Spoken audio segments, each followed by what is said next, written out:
Another Becoming a Modern Man video. We are playing Hollow End and our opponent is running Scapeshift this time around. So let's get underway. So this is our opening hand. We've got a couple of cycles, a Faithless Looting, 3 lands and Urabrask. So yeah, this looks keepable. Certainly a lot of ways to dig to find a threat. So draw another cycler for our turn. We're going to Faithless Looting here, drawing into Hollow one. So this is what I've talked about before in my videos. Sometimes I like to keep Faithless Looting just in case of this scenario, because now we're not going to be able to play a turn 2 Hollow one unless we draw into a Street Wraith. So maybe we should have kept the Faithless Looting here. But explores, plays a fetch land into a Relic, so opponent's playing main deck Relic, presumably based around the sort of heavy graveyard strategies that are around at the moment in Modern, between Phoenix and Death Shadow to an extent, Dredge as well. There's quite a lot going on, so main deck Graveyard Hate is more common than it might otherwise be. We draw Flameblade Adept for our turn. So we're just going to run out 2 Flameblade Adepts here. With a Farseek for their turn. Uses the Relic. We draw into Street Wraith, which is nice. Into a Faithless Looting, which is even nicer. So I pitched 2 cards here. I think in hindsight I shouldn't have bothered keeping this land. I think the idea was for me to start flashing back Faithless Looting, but with the opponent having a Relic, I think we're probably just better off getting in for the extra 2 points of damage. So we probably should have just kept a Street Wraith or one of the cyclers there. So we're going to give it a stat for 10 here, which is very nice, and play 2 Hollow ones, so we're in a really strong position here. But our opponent cracks Relic. And unfortunately we don't draw a cycling card, so we're only going to be able to hit for 6 here, put up another 3. So we just got to hope not to be dead here. I mean, we have got Electro Dominance for 2 as well, but that's 1 point off, so we really only need 1 point of damage, which is why I'm definitely bemoaning keeping that land instead of a cycler, because I definitely think we could have got that extra point of damage somewhere in this game. But yeah, unfortunately our opponent does Scapeshift, deals 18 damage to us, and we just narrowly miss out on the win here. But yeah, as I say, definitely seemed like a winnable one, and I'm sure there was several points of damage we missed along the way, which ended up costing us, unfortunately. So let's go on to game 2. See you with game 2. In terms of sideboard cards, we don't really have a lot to work with. We don't need. Well, I mean, it's kind of difficult. I would say the best card is probably Blood Moon in the terms of it just turning off Valakut.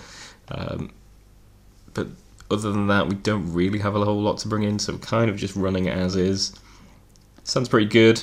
We've got 1/2 of the combo. Got 2 Faithless Lootings and a cycler, so yeah, this run's pretty nice. As you can see, the deck doesn't really need a lot of lands to get going. I like to obviously I like to get to my second land at least, because that allows us to cast Electro Dominance, but the deck's very capable of running off 1 land pretty effectively. So we're going to draw a lot of Faithless Looting here, which is interesting. It's kind of difficult to decide what we should be pitching here. I guess, yeah, I think we're going to pick one of the Lootings and maybe the Minotaur. Could get rid of Living End, but I think at this stage we're thinking maybe we might want to go for the combo. So we use another Faithless Looting. I think we're going to pitch Living End and Looting here. Having drawn a second Hollow one, which obviously is very nice, I think we're pretty all in on the aggro plan here. So I think we shall hit for 6 here with the cycled Street Wraith. Could have cycled again there actually, I'm not entirely sure why we didn't. But it has a Braid, which takes out one of the hollow ones. Get cycle here, and we get to flashback one of the lootings. Finds us a Carabid and a Spirit Guide. Just going to keep the Carabid and pitch the other two, and we get to attack for 8. Put up and down, there's 4 here. Cracks a fetch, explores, and concedes. So yeah, just way too fast this time around. Flameblade Adept did a lot of work here, and obviously just kind of showcasing the power of Faithless looting, I guess, for the most part. We just got to hit multiple Faithless lootings, pumped the Flameblade Adept a lot, dug very deep into our deck, and found some hollow ones as well to go with it, so we're just way too fast in this game. So let's go to game 3 and see how that plays out.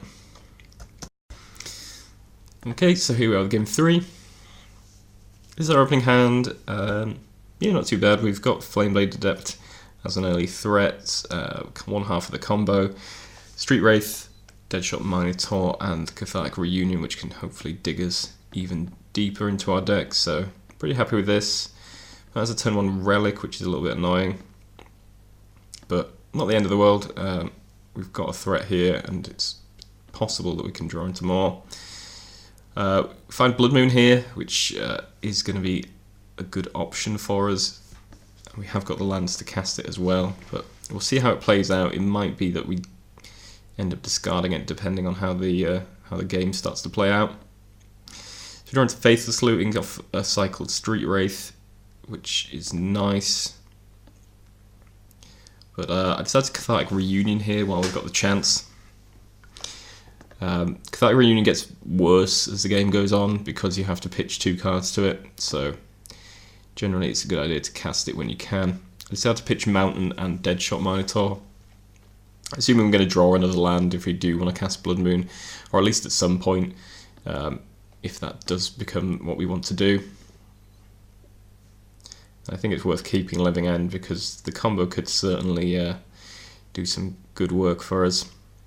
So we've drawn into 2 hollow ones and a Street Wraith, which is about as good as it could get, to be quite honest. So we're going to be able to cycle Street Wraith here, put our Flameblade Adept up to 5 power, see if our opponent's got a Bolt here, or some sort of answer, but no. So yeah, no answer to that. I'm going to stick these hollow ones, pass the turn. Opponent cracks Relic, presumably because they don't have a lot else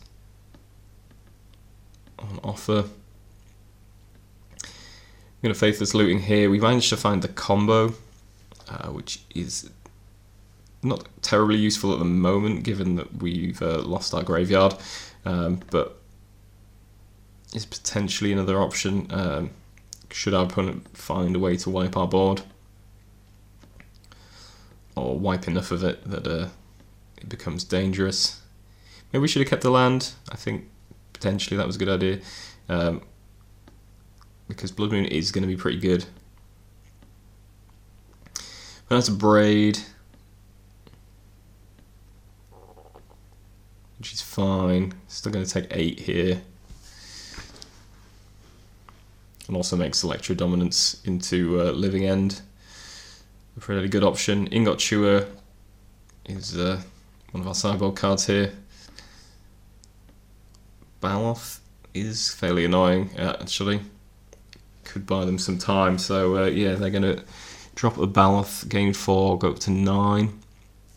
So now we're glad we kept our combo pieces for sure, because it's potentially the way we want to go. I'm going to attack here with both guys.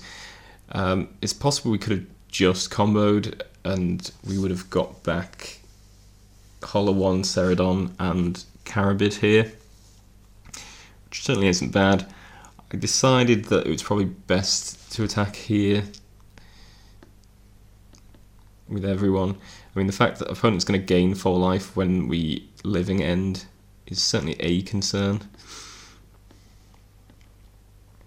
So maybe that wasn't the best way to play it, but this way potentially we can could potentially wait. I don't really know how I was looking to play this, to be honest. If I had more cyclers, I think maybe it would have been tempting to wait. But I suppose this way, actually, yeah, this way we get back an extra hollow one, but obviously at the expense of our opponent getting 4 life, so not exactly sure how the math works on that. So opponent goes up to 11, we get to put a 6/4, 2 4/4s, and 3 4/4s onto the battlefield. And cracks Relic, Farseeks, so they've got 6 mana. Flame Slash takes out the Ceradon. We find our third land, which is going to be good here because it means that even though we can't win, we are going to be able to stick that and prevent our opponent from killing us with Valakut. So opponent has Primeval Titan, but without any ways to activate Valakut, that's not good enough with our opponent down on 3 life. So yeah, we managed to narrowly win this one. Yeah, I think things played out fairly well. Maybe we should have stuck the Blood Moon a bit earlier, but as it turned out, we got it just in time, and we dealt just enough damage. But yeah, that Baloth kind of really changed the game for them, and really sort of drew things back. The thing about Scapeshift is it's really trying to just buy time, really, because all it really wants to do is get to 7 or 8, well, 7 lands, I suppose, at the minimum, and then it's just looking to kill you from there with the combo in some way, shape or form. So yeah, the Baloth was pretty good here in stalling us out, but fortunately not good enough on this occasion. But we got to attack with both aspects here, so you got to see the aggro, you got to see the combo in action as well, all in one game. So that was nice, and also nicely we managed to pick up the win.